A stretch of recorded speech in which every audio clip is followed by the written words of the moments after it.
दुनिया काफी ज्यादा तनाव में है और इसी तनाव के बीच अमेरिका ने अपने सबसे खतरनाक बॉम्बर B-52 बॉम्बर की तैनाती यूके के अंदर कर दी है। अब सवाल यह है कि आखिर B-52 बॉम्बर है क्या, इसकी कितनी ताकत है और क्यों अमेरिका यूनाइटेड किंगडम में अपने इतने खतरनाक बॉम्बर की तैनाती कर चुका है। क्या यह सब एक खतरनाक जंग की आहट है या फिर अमेरिका बौखला गया है ईरान के हमलों के बाद।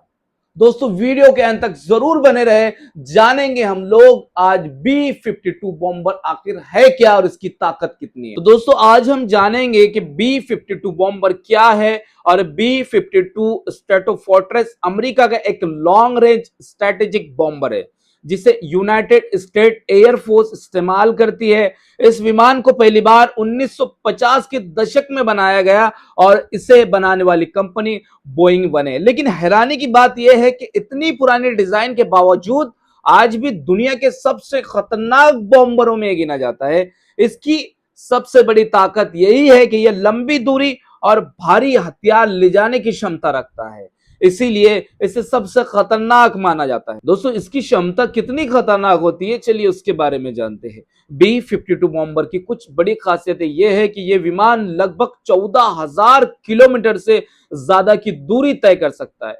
इसमें 30 टन से ज्यादा बम और मिसाइलें ले जाने की क्षमता होती है और यह न्यूक्लियर और नॉन न्यूक्लियर दोनों तरीके से हथियार को ले जा सकता है।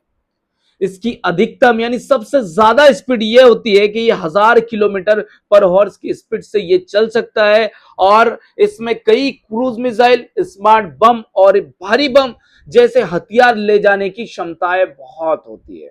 तो दोस्तों अब जानते हैं कि B-52 बॉम्बर हमला कैसे करता है। तो B-52 बॉम्बर का काम सिर्फ सीधे जाकर बम गिराना नहीं होता है, यह 3 तरीके से हमला कर सकता है। एक लॉन्ग रेंज मिसाइल अटैक, विमान दुश्मन के इलाके से बहुत दूर रहकर भी यहां से क्रूज मिसाइल को दाग सकता है। दूसरा कॉर्पोरेट बॉम्बिंग, ये एक बड़े इलाके में लगातार बम गिराकर पूरे क्षेत्र को तबाह कर सकता है।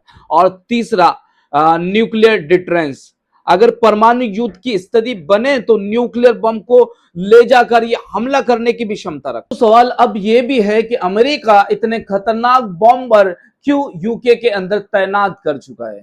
क्या अमेरिका सच में ईरान से हार मान चुका है। दोस्तों अमेरिका और इजराइल को यह लगा था कि हम लोग हमला करेंगे और सैयद अली खामनेई को शहीद करने के बाद में 3 से 4 दिन में ईरान की रिजीम पलट जाएंगी और ये लोग सरेंडर कर देंगे, लेकिन हुआ इसका उल्टा। पूरी ताकत से ईरान लड़ रहा है और मिडिल ईस्ट में जितने बेसिस थे उनको यूएस के उनको तबाह कर चुका है और इजराइल की हालत भी खस्ता कर दी है। डोनाल्ड ट्रंप के सामने ईरान झुकने का नाम नहीं ले रहा और ईरान बार बार कह रहा है कि हम पीछे नहीं हटेंगे और जब तक कि सैयद अली खामनेई की शहादत का बदला लिया जाए। ये जंग काफी लंबी चलेंगी और अब तक ये जंग चल रही थी बिना सुप्रीम लीडर के, लेकिन अब ईरान को नया सुप्रीम लीडर मिलने के बाद इसकी स्ट्रेटेजी और ज्यादा खतरनाक हो चुकी है। जो नए सुप्रीम लीडर मिले हैं सैयद मुश्तबा अली खामनेई, जो सैयद अली खामनेई के बेटे थे, अब ये पूरी ताकत से और एक नई स्ट्रेटेजी के साथ में अमेरिका और इजराइल से लड़ रहे हैं। इसलिए अब अमेरिका को अपना सबसे खतरनाक बॉम्बर B-52 को यूके में तैनात करना पड़ा ताकि वक्त आने पे कैसी भी सिचुएशन हो यहां से लॉन्ग रेंज में रहकर ईरान के ऊपर हमले किए जाए और ईरान को घुटने पर टेकने के लिए मजबूर किया जाए। दोस्तों आपका क्या मानना है, कमेंट जरूर करें और अगर मेरे चैनल पे आप नए हैं तो प्लीज सब्सक्राइब जरूर कर ले और वीडियो को ज्यादा से ज्यादा शेयर